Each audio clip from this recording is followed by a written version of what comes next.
Pour celui qui relève ce type d'alerte, il ne se passe pas une semaine, voire jour, sans que les actualités ne nous révèlent un radar mis hors service, parfois même à peine implanté sur le bord de route. Il ne faut pas se leurrer, celui qui décide de détériorer un radar n'est pas forcément un délinquant.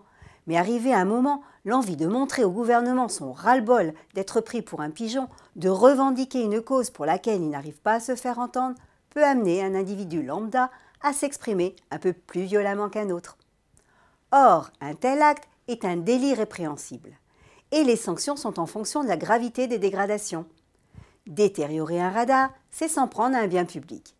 Et si le simple fait de le taguer à l'aide de graffitis, de peinture ou autre ne fait encourir à son auteur que 3 750 € d'amende, avec une peine de travail d'intérêt général, cela peut grimper à 30 000 € et 2 ans d'emprisonnement en cas de destruction ou de dégradation plus sévère.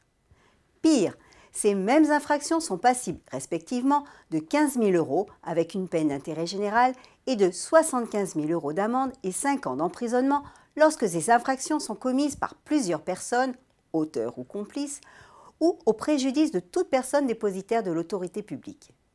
Néanmoins, il arrive que les juges fassent la part des choses. Ainsi, Lionel Candelon, le porte-parole du collectif Canard en colère, qui était poursuivi pour avoir bâché de sacs poubelles 2 radars l'année dernière dans les Landes, a été relaxé ce jeudi 1er mars 2018 par le tribunal de Mont-de-Marsan. Le juge s'en est tenu à l'interprétation stricte de la loi et a reconnu que ces actes n'avaient en rien endommagé le matériel de l'État. Sur cette bonne nouvelle, bonne route et à la semaine prochaine!